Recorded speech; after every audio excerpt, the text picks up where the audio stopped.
Good morning मित्रांनो. आज आहे 27 ऑगस्ट 2025. आज गणेश चतुर्थी आहे. सर्वांना गणेश चतुर्थीच्या शुभेच्छा.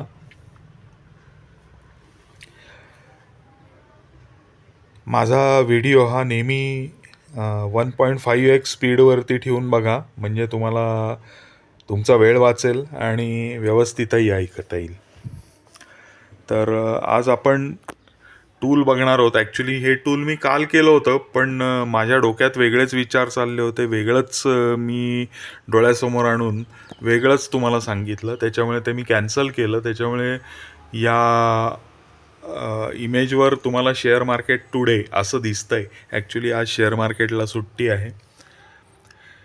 तर आपण ROE म्हणजे काय हे आपण बघू आणि त्याचा उपयोग कसा करून घ्यायचा हे पण बघू. तर ROE म्हणजे रिटर्न ऑन इक्विटी. तर ह्याचा सिंपल अर्थ असा आहे की शेअर होल्डर्सचे जे काही पैसे आहेत त्याच्यावरती मॅनेजमेंट किती फायदेशीररित्या प्रॉफिट कमवती आहे, किती पट आपल्याला त्याच्यामध्ये फायदा करून देते कंपनी, कसा फायदा करून देते, किती फायदा करून देते, हे या रेशोमुळे कळतं. तर एवढंच अगदी तुम्हाला खरं तर आवश्यक आहे. पण ज्यांना फॉर्म्युला वगैरे पाहिजेल आहे त्यांनी हा फॉर्म्युला कसा होतो हे पण बघावं. याच्यामध्ये नेट प्रॉफिट हा तुम्हाला प्रॉफिट अँड लॉसमधनं मिळतो आणि शेअर होल्डर्स फंड जे आहे हे बॅलन्स शीटवरनं मिळतं. तर हा फॉर्म्युला तुम्ही पॉज करून तुम्ही वापरून बघू शकता ज्यांना पाहिजेल आहे त्यांनी. बाकीच्यांनी मात्र फक्त त्याचं इम्प्लिकेशन कसं आहे, आपल्याला त्याचा उपयोग कसा करून घ्यायचा आहे एवढं फक्त बघायचं आहे. तर ROE हा सेक्टर वाईज असतो, इंडस्ट्री वाईज असतो. म्हणजे आपल्याला इतर सेक्टरशी किंवा इतर इंडस्ट्रीची एखाद्या कंपनीची तुलना ही दुसऱ्या कंपनीच्या इंडस्ट्रीशी करून घेता येत नाही याच्यामध्ये. त्याचं कारण प्रत्येकाचा ROE हा वेगवेगळा असतो.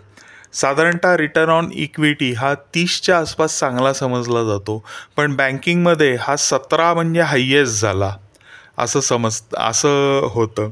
म्हणजे बँकिंगसाठी जर का तुम्ही बघत असाल तर दुसऱ्या बँकेबरोबर किंवा फायनान्शियल इन्स्टिट्यूशनबरोबरच तुम्हाला ते कम्पेअर केलं तरच तुम्हाला कंपॅरिझन बरोबर मिळते.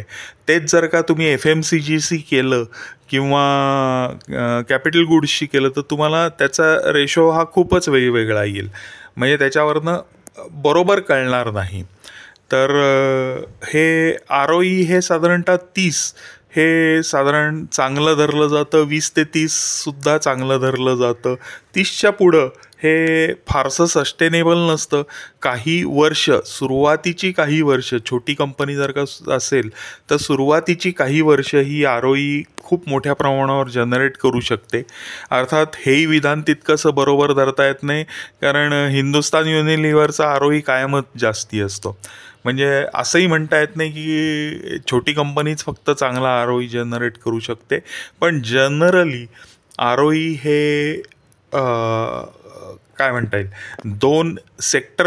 त्याच सेक्टरमधल्या 2 कंपन्यांची 3 कंपन्यांची किंवा पियर्सची सगळ्यांची तुम्ही जुळवून तुम्ही ठरवू शकता की ह्याच्यामध्ये कुठली कंपनी अधिक चांगली आहे आणि त्याच्याप्रमाणे तुम्हाला पुढं जाता येतो. एखाद्या कंपनीचा ROE अगदीच खराब असेल, जसं 5 असेल 10 असेल, तर त्या कंपनीला न जाण्यात जाण्यात काय अर्थ नाही. आणि ROE ज्याचा चांगला आहे, म्हणजे 40 आहे, 50 आहे, 60, 70, 80 वगैरे असा जर का ROE त्याचा असेल तर कंपनी शेअर होल्डर्सचे जे पैसे शेअर होल्डर्सनी कंपनीच्या ताब्यात दिलेले आहेत तर त्याचा अत्यंत चांगला युटिलायझेशन करून ती शेअर होल्डर्स म्हणजे शेअरवरती ती मोठ्या प्रमाणावर प्रॉफिटॅबिलिटी कमवत आहे. मोठी प्रॉफिटॅबिलिटी कंपनी म्हणजे कंपनी चांगली आहे, हा थोडक्यात त्याचा अर्थ होऊ शकतो. तर अशा प्रकारे आपल्याला ROE बघायचं आहे. ज्यांना फॉर्म्युल्यानी जायचं आहे त्यांनी फॉर्म्युल्यानी जावा, पण फॉर्म्युला हा रेडीमेड तुम्हाला सगळीकडे अवेलेबल आहे.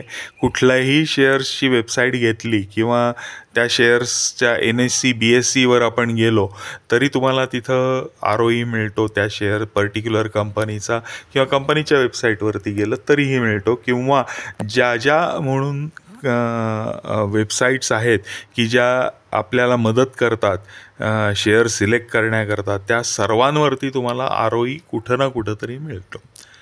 तर ही होती ROEबद्दल माहिती. ROE जपून म्हणजे बघूनच पुढं जावं, कारण ROEमुळे आपल्याला एफिशियन्सी कळते, कंपनी किती चांगल्या प्रकारे मॅनेज होतीये हे ROEवरनं बाहेर पडत असतं. आणि हा ROE इतर कंपन्यांशी त्याच सेगमेंटमधल्या म्हणजे त्याच सेक्टरमधल्या इतर कंपन्यांशी जुळवायला विसरू नका.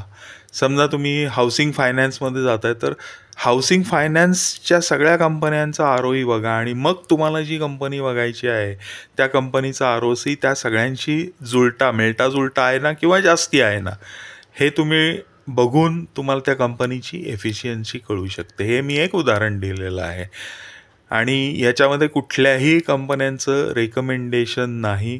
मी रेकमेंड कुठलीही कंपनी करत नाही. तुम्हाला शेअर्स घेताना तुमच्या वित्तीय सल्लागाराशी सल्लामसलत करूनच मग तुम्हाला शेअर्स घ्यायचे आहेत. धन्यवाद मित्रांनो. बाय. Good day.